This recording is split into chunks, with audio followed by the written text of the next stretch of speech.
नमस्कार बच्चों, मैं हूं जितेंद्र शर्मा। आज आपके सामने लेकर के उपस्थित हुआ हूं कक्षा 9th की संस्कृत की पुस्तक शेमुसी।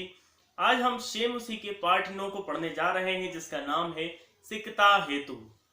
बच्चों, सिकता हेतु इस शब्द का तात्पर्य होता है कि रेत का पुल। रेत जो नदी में से निकलते हैं, जिसको हम बालू के नाम से भी जानते हैं, कि रेत का पुल किस तरह से संभव होता है या नहीं होता है। इस कहानी में भगवान इंद्र के द्वारा एक बच्चे को यह सलाह दी जाती है, उसको हम आज पढ़ने जा रहे हैं।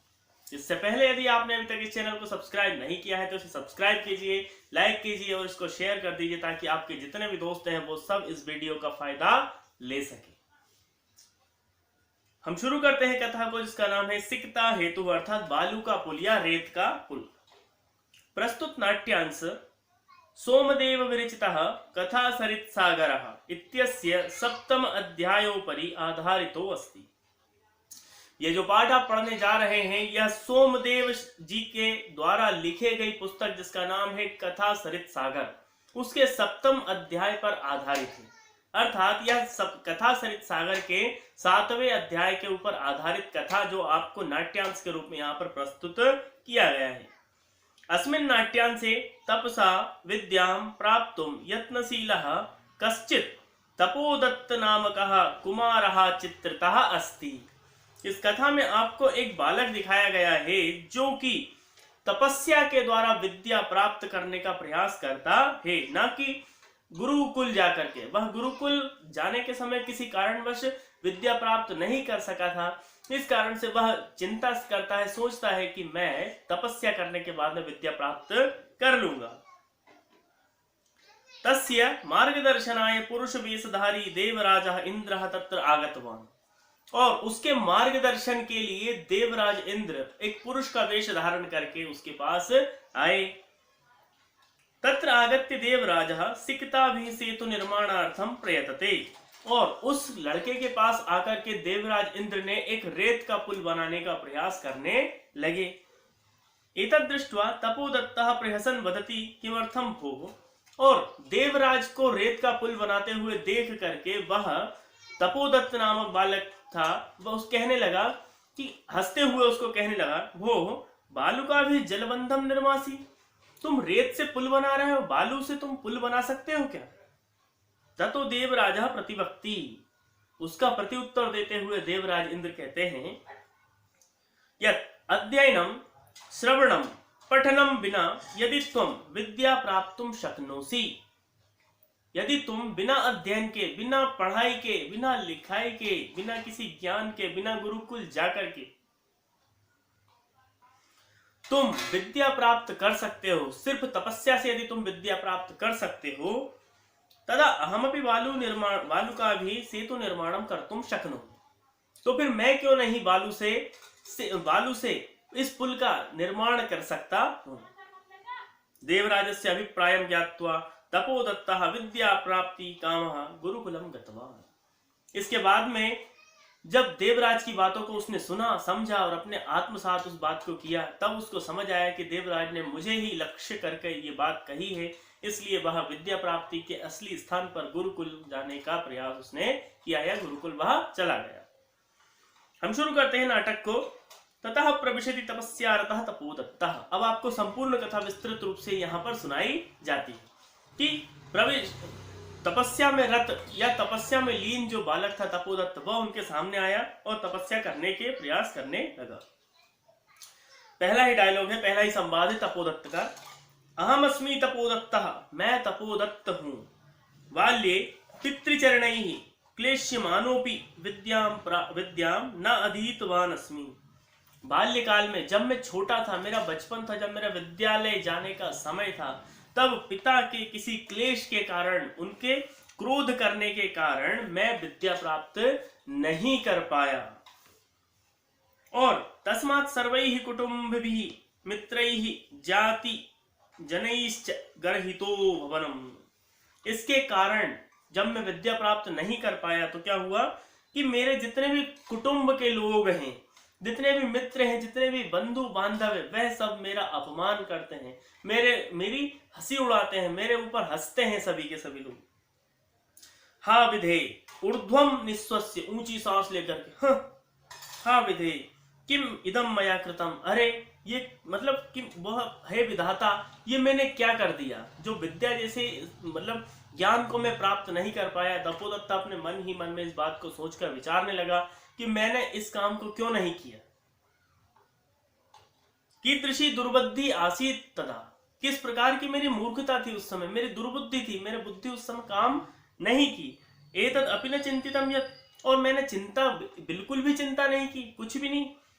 कि परिधानैरलंकारैः भूषितोऽपि न शोभते, नरो निर्मणि भोगी सभायाम यदि वा गृहे। कि वस्त्र और आभूषण से सुशोभित हैं, कोई व्यक्ति वस्त्र और आभूषण से सुशोभित है किंतु वह विद्या से रहित है, तो वह व्यक्ति कैसा लगता है, वह मनुष्य कैसा लगता है, चाहे वो किसी विद्वान लोगों की सभा में हो या अपने स्वयं के घर में ही हो, वह ऐसा लगता है जैसे नरो निर्मणि भोगी सभायाम यदि बाग रहे। जिस प्रकार सर्प बिना मणि के सुशोभित नहीं होता, उसी प्रकार आभूषणों से सहित व्यक्ति विद्या से रहित है तो वह उत्कृष्ट लोगों की सभा में कभी भी शोभा नहीं देता है। भवतु किमेतेन, ठीक है कोई बात नहीं, जो बीत गया सो बीत गया, उसकी अब हम सोचेंगे नहीं, ऐसा उसने अपने मन में विचार किया और निर्णय लिया। फिर उसने सोचा, दिवसे मार्ग भ्रांता संध्याम यावत यदि गृहम उपैति तदपि वरम न असौ भ्रांतो मन्यते। कि दिन में यदि कोई व्यक्ति किसी मार्ग को भूल जाए और रात को वापस घर आता है तो उसको भूला नहीं कहा जाता है। हमारे लोक में एक कहावत होती है, लोकोक्तियों में भी एक कहावत होती है कि यदि सुबह का भूला शाम को वापस घर आए तो उसको भूला नहीं कहते हैं। अतो अहम इदानीं तपश्चर्या विद्याम अवाप्तुम प्रवर्तोस्मि, तो फिर मैं अब क्या करूंगा, तपस्या के द्वारा विद्या प्राप्त करने का इच्छुक हूं और तपस्या के द्वारा मैं विद्या प्राप्त कर लूंगा। तपस्या करने के लिए चला जाता है तपोदत्त। जब तपोदत्त वहां तपस्या के लिए चला जाता है तो एक जल की आवाज आती है, जलोच्छल ध्वनि ही श्रूयते, जल की उछलने की, जल की तेज तेज उछलने की ध्वनि उसको सुनाई देती है।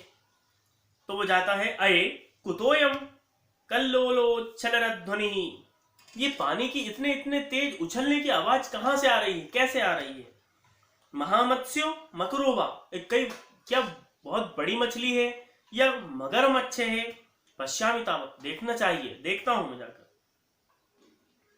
जाकर के देखता है तो पुरुषम एकम सिकताभिः सेतु निर्माण प्रयासम कुर्वाणम दृष्ट्वा साहसम, एक पुरुष था, एक व्यक्ति था जो कि सिकता भी अर्थात रेत से क्या करना चाह रहा था, सेतु के निर्माण का यानी पुल के निर्माण का प्रयास कर रहा था। उसको देखकर वह हंसने लगा और हंसते हुए उसने कहा, हंत,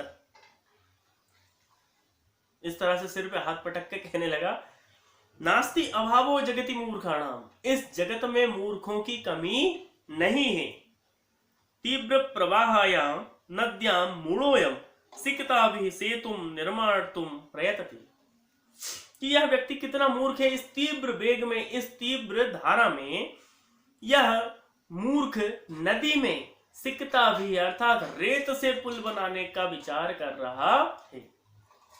रेत के साथ यदि पत्थर होते, चूना होता या रेत सीमेंट गिट्टी इत्यादि जो उसमें एक पुल के तार होते, लोहा होता, ये सारी चीजें उसमें लगती है, वो चीजें होती तो हम इसके विषय में विचार भी करते या कोई सोच नहीं, किंतु केवल और केवल वह सिकता से अर्थात रेत से पुल बनाने का प्रयास कर रहा है। तो ये निश्चित ही यह व्यक्ति कौन है, मूर्ख है।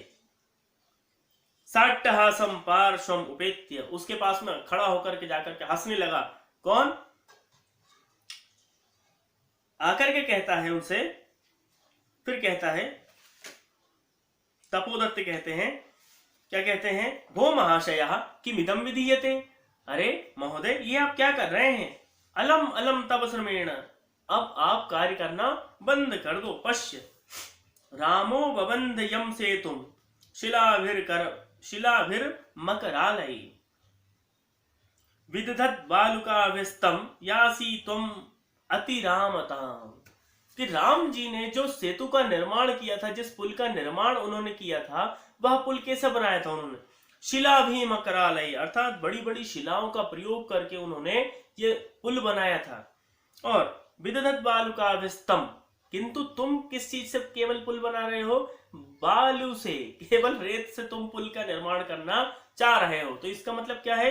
तुम अतिरामताम, तुम राम से भी बड़े वाले हो, तुम राम से भी अपने आप को महान समझते हो क्या? चिंतयतावत् सिकता भी क्वचित सेतु कर्तुम युज्यते, इस विषय में थोड़ा विचार करो। क्या सिकता से, क्या सिर्फ और सिर्फ रेत से किसी पुल का निर्माण किया जाना संभव है क्या? नहीं है।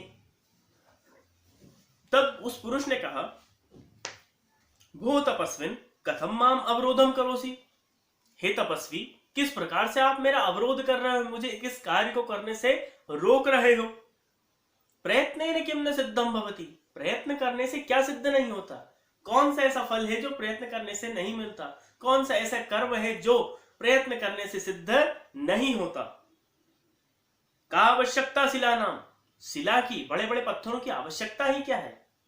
सिकता फिर एव सेतुम करिष्यामि स्वसंकल्प दृढ़तया, और मेरा यह दृढ़ संकल्प है कि मैं केवल और केवल सिकता से या रेत से ही इस पुल का निर्माण कर पाऊंगा या करूंगा, ऐसा मेरा संकल्प है और दृढ़ निश्चय भी है। तपोदत्त ने कहा, आश्चर्यम किम सिकता फिर एव सेतुम करिष्यसि, मुझे बड़ा आश्चर्य हो रहा है तुम्हारी इस बात पर कि तुम केवल और केवल सिकता से या सेतु का निर्माण किस प्रकार से तुम केवल सिकता से कर सकते हो या रेत से कर सकते हो? सिकता जल प्रवाहे स्थास्यन्ति किम, सिकता रेत, क्या जल के इतने बड़े प्रवाह में क्या रेत को तुम स्थापित कर सकते हो? वो ठहर सकती है क्या? कदापि नहीं ठहर सकती। भवता चिंतितम न वा, तुमने इस विषय में चिंतन किया या नहीं किया?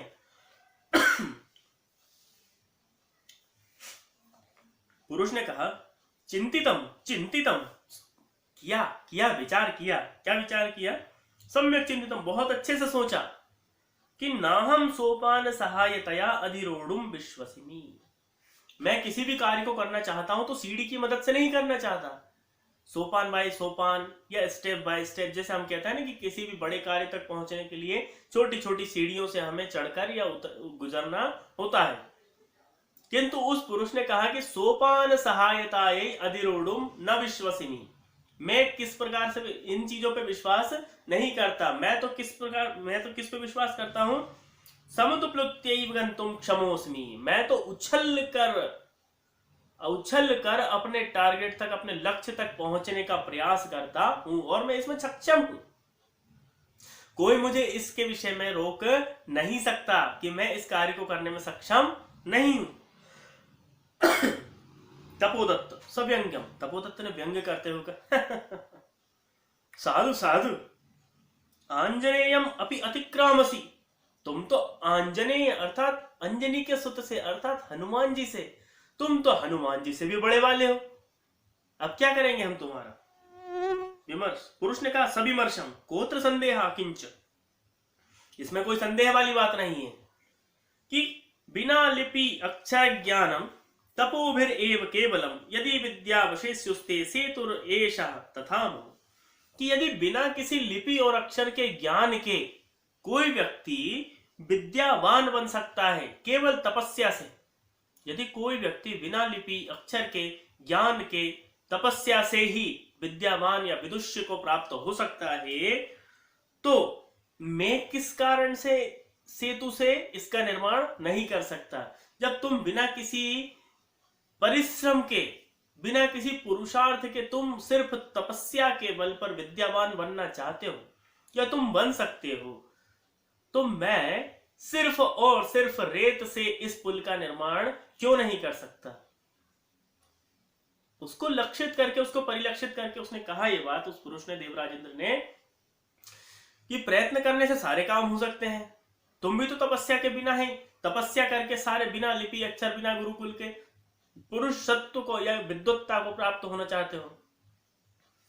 तपोदत्त ने कहा, सर्वै लक्ष्यम आत्मगतम, अपने आप में सोचा। तपोदत्त को अपने आप में उसने विचार करने लगा, सोचने लगा, अये माम एव उद्देश्य भद्र पुरुषोयम अधिक्षपति, मुझे ही टारगेट किया है इसने मुझे ही लक्षित करके ये सारी बातें कही है।